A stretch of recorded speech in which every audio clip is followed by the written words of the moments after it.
Bueno, pues siguiendo con la epístola de Pablo a los colosenses, estamos todavía en el capítulo 1 y hoy nos tocan de los versículos 9 al 14 del capítulo 1.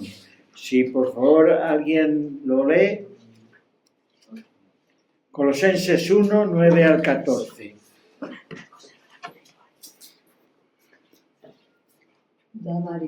Por lo cual también nosotros desde el día que lo oímos no cesamos de orar por vosotros y de pedir que seáis llenos del conocimiento de su voluntad en toda sabiduría e inteligencia espiritual, para que andéis como es digno del Señor, agradándole en todo, llevando fruto en toda buena obra y creciendo en el conocimiento de Dios, fortalecidos con todo poder conforme a la potencia de su gloria, para toda paciencia y longanimidad, con gozo dando gracias al Padre que nos hizo aptos para participar de la herencia de los santos en luz, el cual nos ha librado de la potestad de las tinieblas y trasladado al reino de su amado Hijo, en quien tenemos redención por su sangre, el perdón de pecados. Muy bien, pues muchas gracias. Ya recordáis que hemos dado dos lecciones, dos estudios anteriores acerca de Colosenses. Bueno, ayer estábamos en un taller de aprender a descubrir qué es lo que dice de verdad la Escritura y todo esto. Y ahora te toca hablar, pues estoy esperando que alguno me diga, ¿por dónde vas? ¿No? Que no es eso, no es eso. Pero bueno, espero. Vamos a ver, la observación, tuvimos un estudio entero de observación, de ver qué era lo que decía Pablo, dónde estaba Colosas y todo, recordáis, ¿no? Y luego ya hemos estado entrando. Y llegamos a este versículo 9, que dice, desde el día que lo oímos, no cesamos de orar por vosotros. ¿Qué es lo que oyeron? Pues oyeron Pablo y Timoteo. Veis que Pablo está hablando en plural. Esa es otra de las cosas que se notan, ¿no? Que empieza la carta diciendo Pablo y el hermano Timoteo y habla en plural, o sea que está hablando en nombre de los dos. Pues ¿qué es lo que oyeron acerca de los colosenses? Oyeron de lo que recordábamos el domingo pasado. Fe. ¿Qué más? Amor. ¿Y qué más? Fe, esperanza y amor. Las tres virtudes teologales. Habían oído que los colosenses tenían estas tres virtudes, las estaban practicando. Oyeron de su fe y oyeron que esto estaba dando fruto. Y yo creo que debemos de aspirar como iglesia a ser una iglesia como la de Colosas, ¿no? Una iglesia que tiene fe, que tiene esperanza, que tiene amor, que da fruto. Y que la gente fuera oye que esta iglesia es así. Pablo había oído, es que es una iglesia que es así. Recordáis que dijimos que Colosas estaba muy cerca de la Odisea, y en la carta de que el ángel da a Juan para la Odisea, recordáis lo que pasaba con aquella iglesia de la Odisea, que viene en Apocalipsis. La iglesia de la Odisea era una iglesia que no era ni fría ni caliente.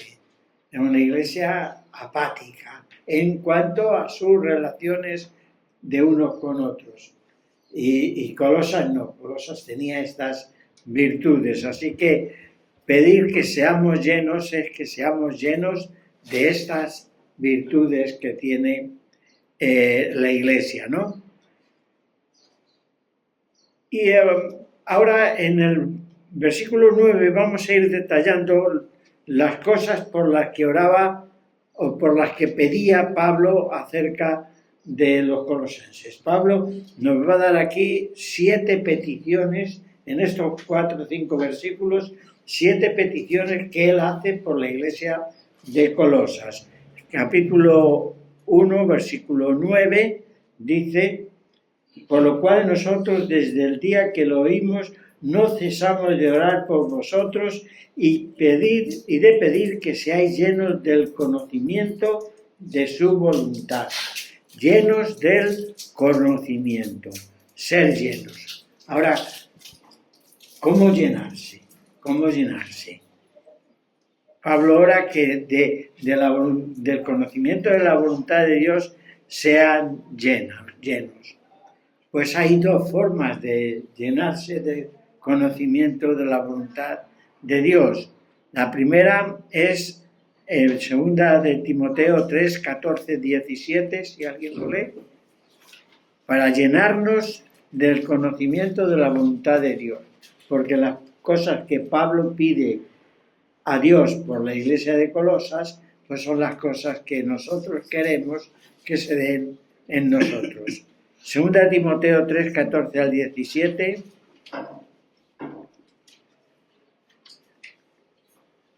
Pero persiste tú en lo que has aprendido y te persuadiste sabiendo de quién has aprendido, y que desde la niñez has sabido las sagradas escrituras, las cuales te pueden hacer sabio para la salvación por la fe que es en Cristo Jesús. Toda la escritura es inspirada por Dios y útil para enseñar, para redarguir, para corregir, para instruir en justicia, a fin de que el hombre de Dios sea perfecto, enteramente preparado para toda buena obra. Entonces, para llenarnos del conocimiento de la voluntad de Dios, la primera condición es que seamos llenos de la Escritura. La única forma de entender cuál es la voluntad de Dios para cada uno de nosotros y para nuestra iglesia es entender las Escrituras, conocer las Escrituras, escudriñar las Escrituras. Algunos las aprendimos desde la niñez, otros desde más mayores, pero lo importante no es cuándo se empezó, sino por dónde vamos, cuánto conocimiento tenemos. Y la otra cosa que hace falta para llenarnos del conocimiento de Dios está en Efesios 1, versículo 8.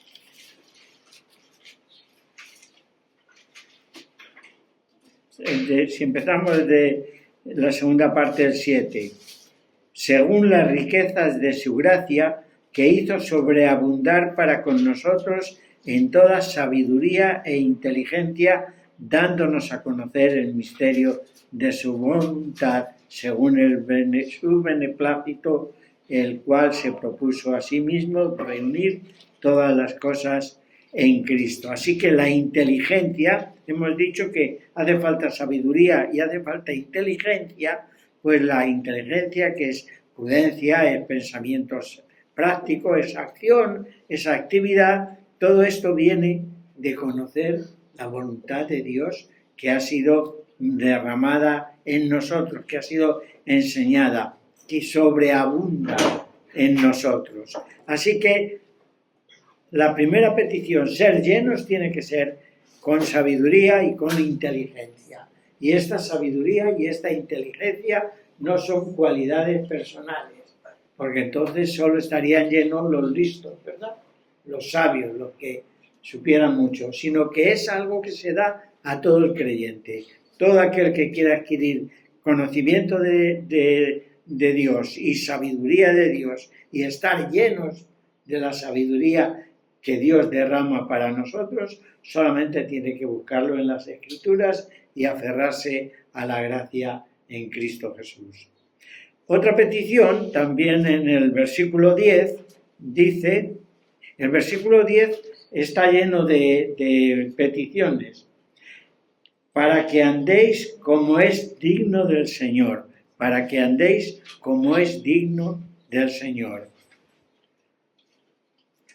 ¿Cómo es andar como es digno del Señor? Mateo 7, 13 y 14.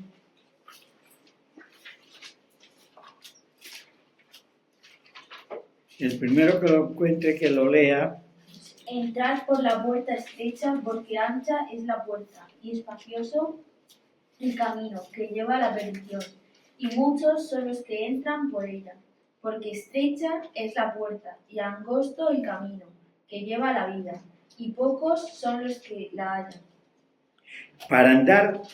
Para vivir o andar como es digno del Señor, pues tenemos que hacer lo que ha dicho el Señor Jesús que acabamos de leer.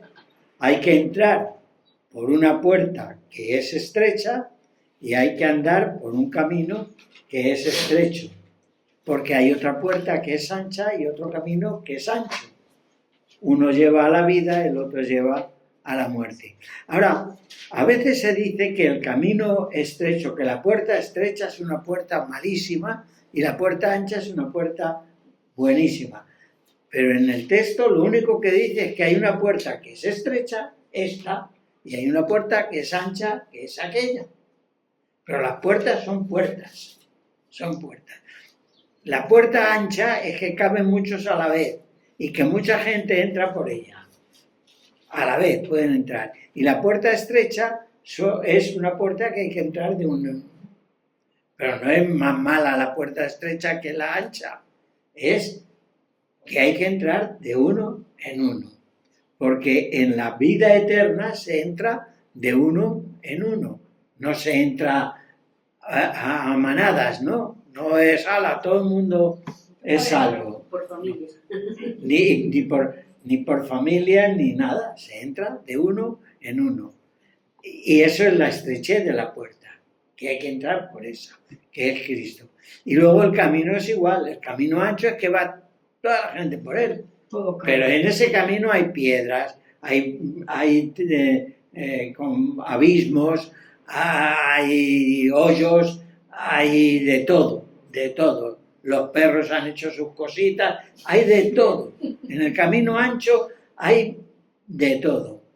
El otro camino, pues es que es más estrecho, pero no es más malo, es más estrecho. Entonces, cuando un camino es estrecho hay que andar de uno en uno, ¿verdad? Cuando uno va por la montaña y yo me acuerdo, yo, claro, cuando era más joven, hace ya 500 años, que iba... He dicho 500, no, es que era como cuando las pesetas y los euros, son 5.000, hombre. Bueno, el caso es que cuando íbamos a la Sierra de Gredos y para subir a la parte más alta había que ir por un camino así de estrechito, que solo cabíamos de uno en uno. Y era con sus dificultades. Pero la mayor dificultad es que no podías ir hablando, tenías que ir tirando para andar adelante y detrás otro, y detrás otro, y detrás otro.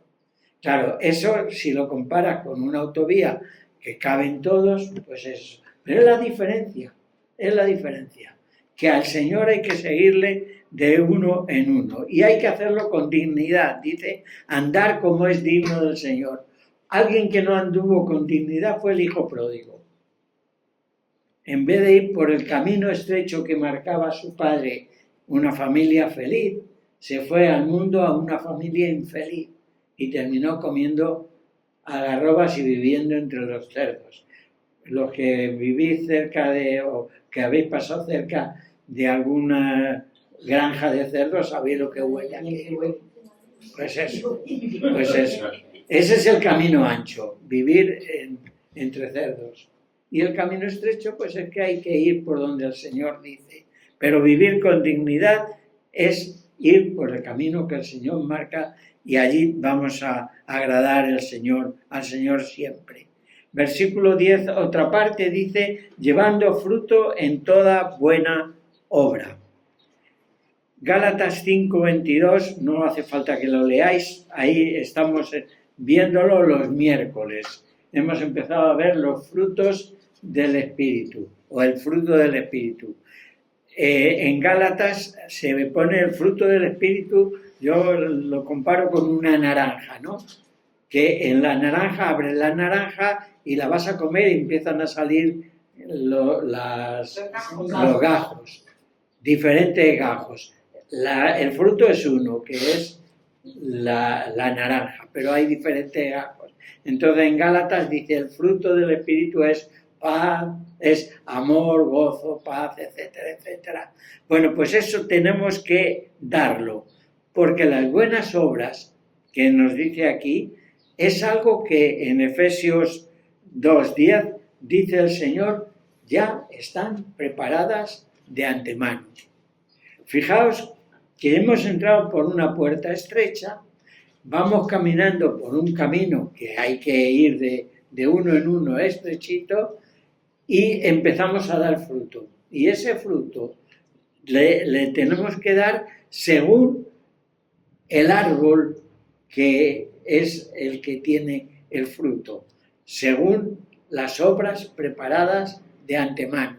No tenemos que inventarnos qué hacer, sino tener la voluntad de dejar que el Señor nos vaya indicando qué es lo que tiene que hacer cada uno. Cuando decimos, es que yo no sé qué don tengo. Bueno, ¿tú has visto alguna necesidad en la iglesia, entre los hermanos? Sí, ¿y no te has inclinado a hacerla? Sí, pues ese es tu don. Lo que veas, que ves que hay necesidad de y lo haces. Ahí te está diciendo el Señor cuál es el fruto, el gajo de ese fruto que te toca dar a ti, la necesidad que hay. Y ese es el don que el Señor te está dando, la necesidad que hay. Algunos sienten la necesidad de llevar el Evangelio a países lejanos. Ese es el gajo de tu fruto, ir a ese país. A otros a su familia, a otros hacer tal cosa, a otros aprender más de la palabra, prepararse para llevarla. El fruto que el Señor te ha preparado para cada uno. Cada uno tiene fruto ya preparado de antemano por el Señor para que andemos en Él. Si alguien tiene algo que decir, que lo diga, otra parte del versículo 10, la última parte dice, creciendo en el conocimiento de Dios. Creciendo en el conocimiento de Dios. Gálatas 3:1.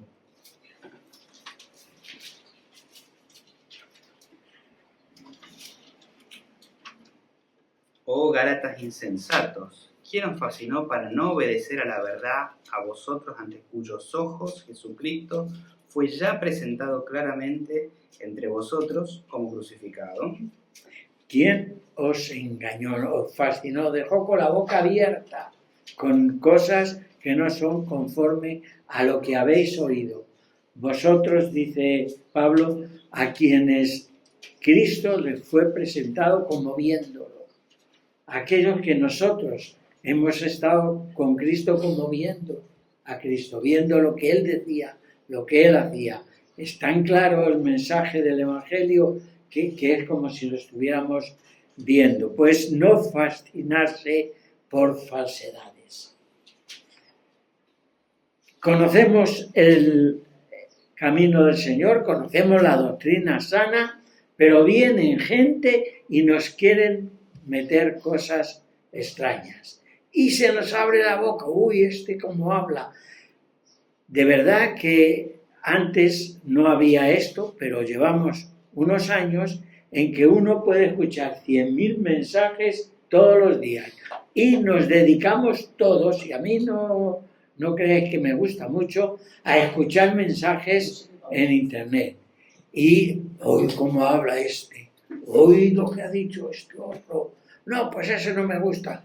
Claro, luego llegas a casa y te encuentras que hay lo que hay. Y entonces dices, no, pero es que como predica fulano, aquí llegas y...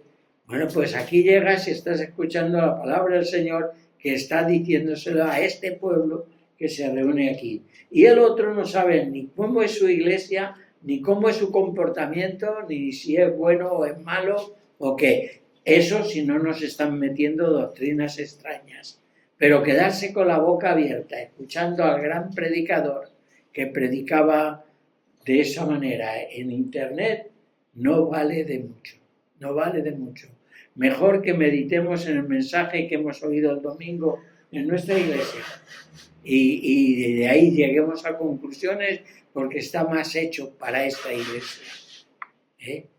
No nos pasa lo de los Gálatas, ¿no? Que se quedaban locos oyendo cosas extrañas. Y Pablo dice, no hay otro evangelio que el que yo he predicado. Lo hagan con muy buenas palabras o con malas, si predican otra cosa es falso evangelio. Y entonces nosotros, como dice Pedro, primera de Pedro, que busquemos la leche espiritual no adulterada para crecer. Es decir, que lo que tenemos que buscar es lo que la palabra del Señor nos dice para que crezcamos. Y cada uno necesita un alimento. Hay quien necesita la leche, otros ya toman papilla y otros ya se comen una fabada. Vale, cada uno según su crecimiento. Lo que no podemos hacer es estancarnos. Efesios 4:13. ¿Qué dice? Que esta leche espiritual que empezamos a tomar es para no quedarnos estancados. Efesios 4:13. Hasta que todos lleguemos a la unidad de la fe y del conocimiento del Hijo de Dios, a un varón perfecto, a la medida de la estatura de la plenitud de Cristo. Fijaos, este versículo es muy interesante. Partimos de la plenitud de la estatura de Cristo, ¿verdad? O sea, hay una altura a la que llegar, y hay que ir creciendo.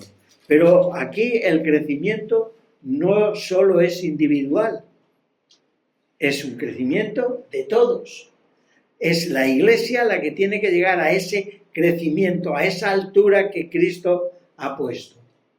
Cristo ha dicho, mi iglesia va a ser perfecta, limpia, sin pecado, perfecta. Presentársela sin mancha ni arruga. Esa es la iglesia a la que Cristo nos llama, a que seamos. Y entonces hay que ir creciendo. Y la iglesia se presenta primero como un edificio, en el que cada uno es parte de ese edificio. Es ladrillos que se van añadiendo. Entonces cada uno tiene que ser ese ladrillo que va creciendo para que el edificio vaya creciendo. ¿Habéis visto cómo crecen los edificios? Que está a una altura y de repente empiezan a colocar ladrillos o lo que sea y va creciendo. Esa es la idea. Y también la idea es que la iglesia es un cuerpo. Entonces cada uno de nosotros es miembro del cuerpo y tiene que tener su estatura, su medida y sus actividades y actitudes exactas para que el cuerpo funcione.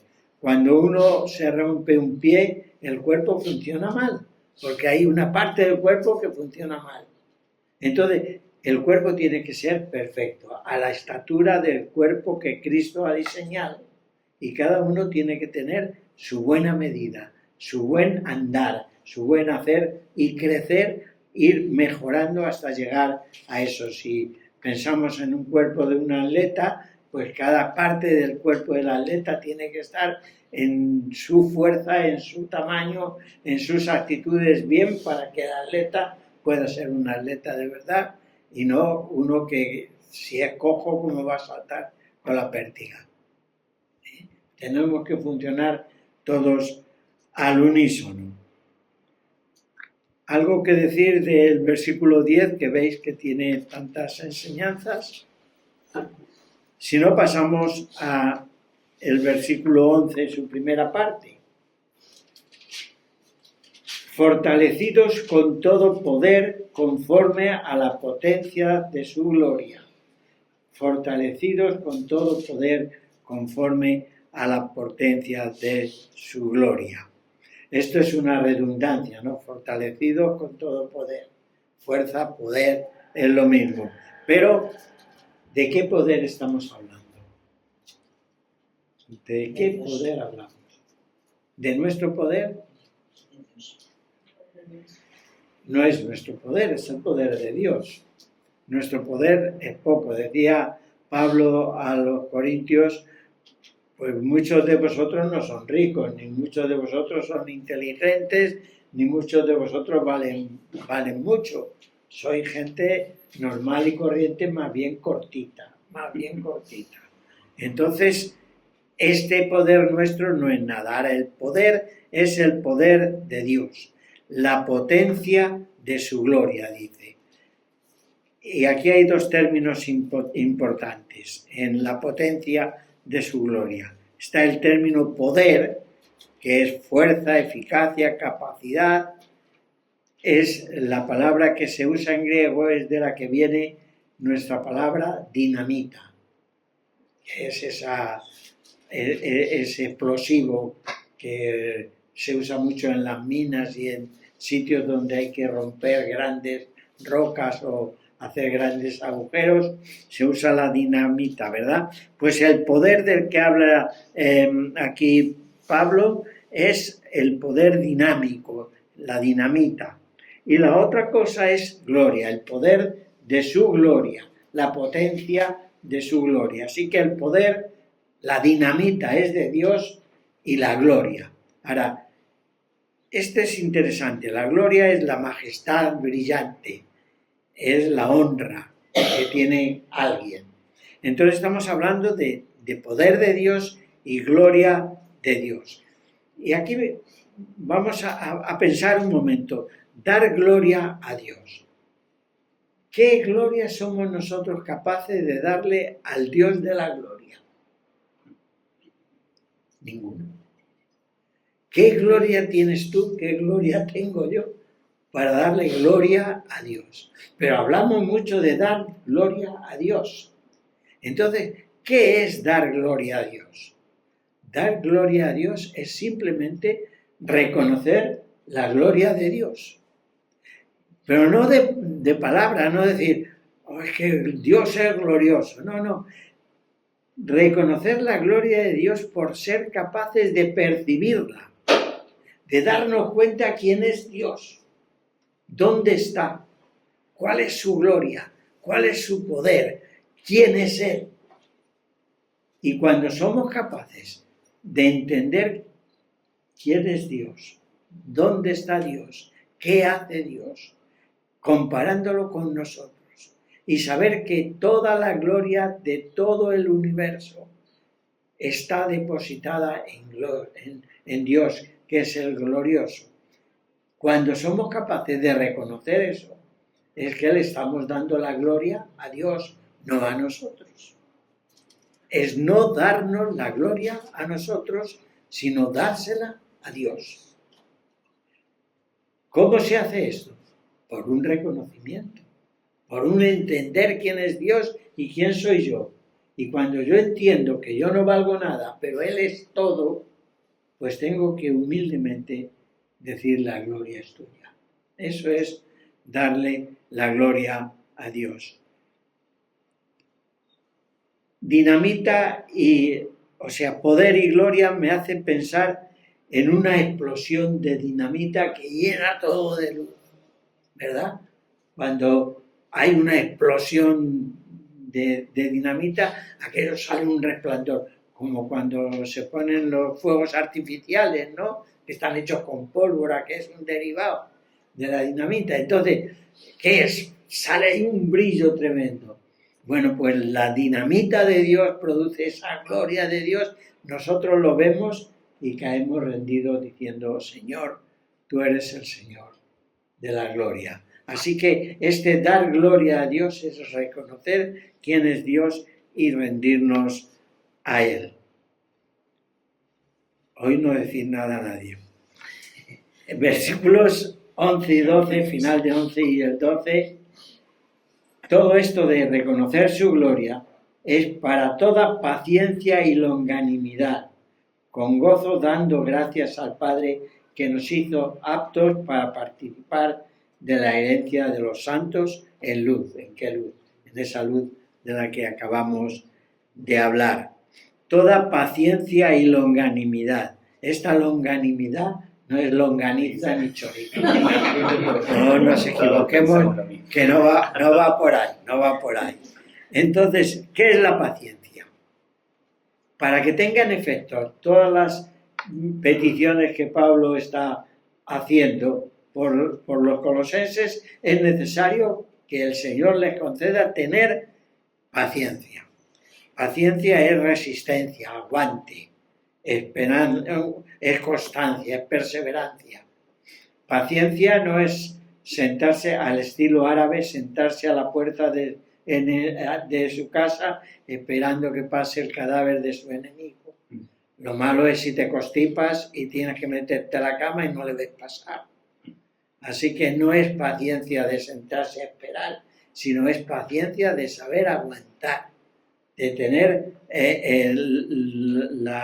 la cualidad de decir, yo sigo haciendo las cosas con paciencia. Que hay que hacerlas 10 veces, 10 veces las hago. Que tengo que leer este pasaje 5 veces porque no me entero, leo 5 veces. Pero tengo la paciencia, la constancia de llegar a saber qué es lo que el Señor quiere. Y la resistencia, porque estamos estudiando, meditando en la epístola de Santiago, y Santiago habla mucho de la paciencia. La paciencia, hay que tener paciencia, ¿no? Pues esta paciencia es imprescindible. Pablo dice que tengamos toda paciencia y toda largura de ánimo. La longanimidad es largura de ánimo. Aguante, soporte, tolerancia, clemencia. Todo esto es la largura de ánimo. Ser animosos siempre. No hartarnos, no cansarnos enseguida. En este vivir pacientemente, esperando en el Señor, siguiendo su camino, entrando por su puerta, por su camino, con todas las cosas que hemos meditado, eso no es para un día, eso es para toda la vida. Y esa vida es un poco larga, no porque os hagáis viejos como yo, es que aquellos que somos de Cristo tenemos una vida larga, tan larga que no tiene fin, porque es vida eterna. Fijaos la paciencia que hay que tener, que llega hasta la vida eterna, que no se acaba, pero es una vida de gozo. El ser paciente no es estar amargado todo el día, es al revés. La impaciencia es la que amarga, la hartura es la que amarga, el aburrimiento es lo que deja triste, pero la paciencia y el aguantar y el soportar y el caminar alegremente, caiga lo que caiga, pase lo que pase. ¿Qué es la paz? La paz no es tener tranquilidad y que todo vaya bien. La paz es tener la seguridad absoluta de que en medio de los problemas el Señor está con nosotros. Y la paz y la paciencia es la misma cosa. Es la misma cosa. Así que tenemos que tener toda paciencia y longanimidad con gozo y gratitud.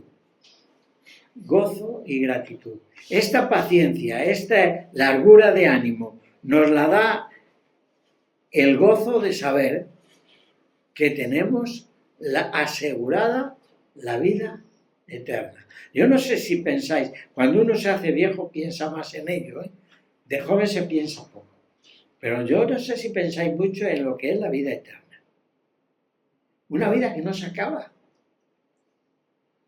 que no hay que viene el COVID y nos da y se acabó, que no vienen enfermedades, que si vienen se curan, que es para siempre, vivir para siempre, de la manera que Dios nos ha hecho para que vivamos para siempre. Pues hay que tener mucha paciencia, porque esto dura. No te vas a hartar de vivir, aunque vivas eternamente, con gozo y con gratitud.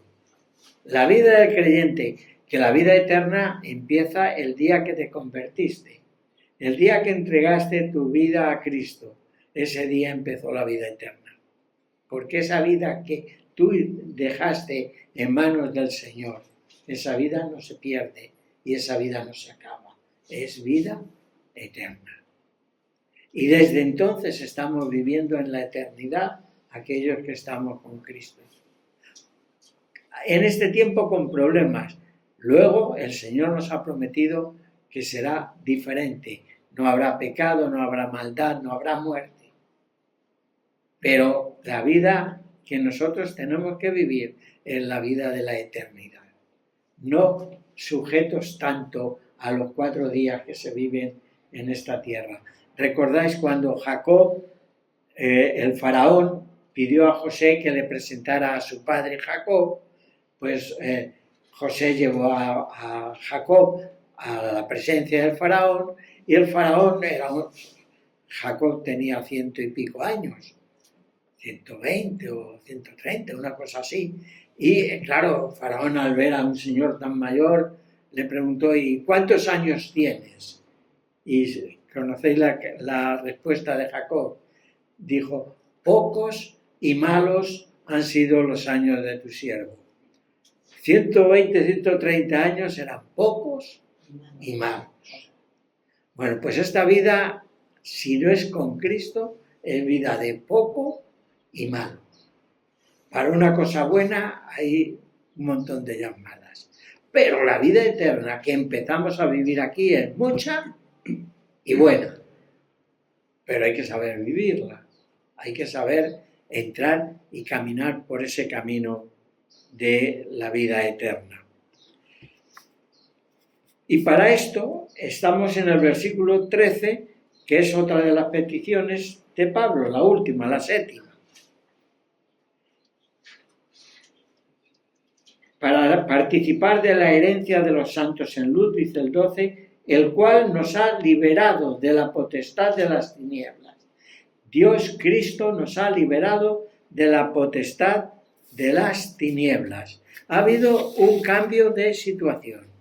No es que Satanás ya deja de ser malo y se porta bien. Es que hemos cambiado de domicilio.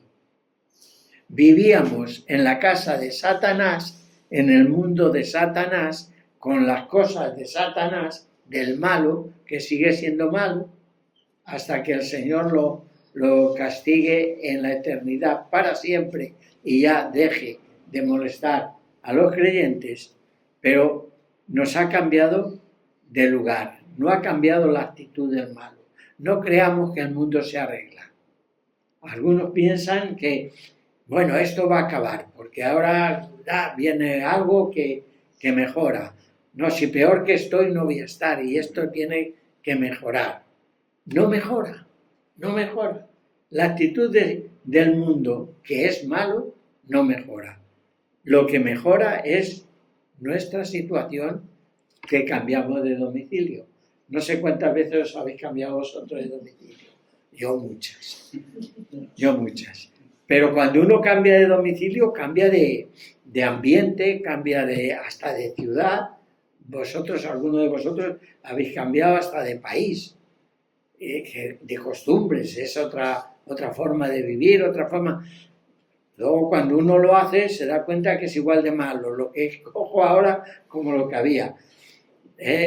Uno dice: es que yo vivo en una calle que hay unos ruidos, no hay que entrar por la noche. Me cambio, me voy a otra, y dice: es que esto es un sitio, hay un silencio absoluto, menos el vecino de arriba que se está hasta las 3 de la mañana y ya te ha fastidiado el silencio. Es que cambias de domicilio, como no sea que pasas del mundo de Satanás al mundo de Dios, la cosa no mejora. Pero hemos sido liberados de la potestad de las tinieblas porque hemos sido trasladados al reino de su amado Hijo. Habéis sido todos trasladados del reino de las tinieblas al reino de su amado Hijo. ¿Habéis sentido ese cambio de lugar, de sitio donde vivíais a donde ahora podéis vivir? Es un cambio como de la noche al día. Es total. Uno empieza a ver las cosas con otra visión. Parece que te cambian los ojos, las manos, te cambia todo. Ya no es como antes. No es lo que era. En este sitio se vive de otra manera. Así que Dios nos ha trasladado de domicilio y debemos de haber experimentado esto. Si no lo hemos experimentado, tenemos que buscar cómo hacerlo. Y es sencillo, es simplemente aceptar la obra de Cristo a nuestro favor y entregarnos y decir, sí, Señor, yo te reconozco como mi Señor, que tú has pagado mi culpa. Porque todos tenemos culpa, ¿eh? Aquí buenos no hay ni uno. Buenos no hay ninguno. Y la culpa que merecía nuestra vida, lo que hemos hecho y lo que hacemos, es la muerte, la muerte eterna, no solo la muerte física, que también, por eso nos morimos, porque somos pecadores, porque no estamos haciendo la voluntad de Dios, eso es la muerte. Pero la muerte eterna para siempre, morir para siempre, depende de nuestra actitud en la vida. Y si no hemos cambiado de actitud recibiendo la vida nueva que Cristo da, pues estamos en mal camino. Hemos ido por la puerta ancha, por el camino ancho que conduce a la perdición. Así que fijaos por dónde empezamos en este pasaje y dónde estamos terminando, en que hace falta entrar en el nuevo lugar, en tener este traslado del reino de la potestad de las tinieblas. Las tinieblas siempre hablan de maldad, de malo, de cosa perversa. El traslado de ese reino de las tinieblas al reino de la luz. Y la luz siempre habla de bueno, de claro. En la luz se ve todo, se ve todo. Pues estas es las 7 peticiones que Pablo hace en esta porción, pero termina con el versículo 14, que es una conclusión a la que ha llegado Pablo después de estas peticiones por los colosenses, en quien tenemos, está hablando el trasladado al reino de su amado Hijo, en quien tenemos redención por su sangre, el perdón de los pecados. Trasladado a este reino donde tenemos redención. Redención, ¿sabéis qué es? ¿Veis? Esto es lo que hablábamos ayer, que hay palabras que no se usan normalmente y que a veces no sabemos lo que quieren decir. Para eso están los diccionarios que hablaba Albert ayer, ¿no? Que teníamos allí diccionarios. Redención es comprar, era lo que se hacía con los esclavos.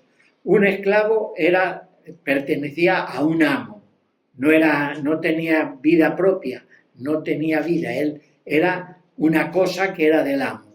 Pero se podía llegar con dinero y comprar el precio de ese esclavo y entonces redimirlo.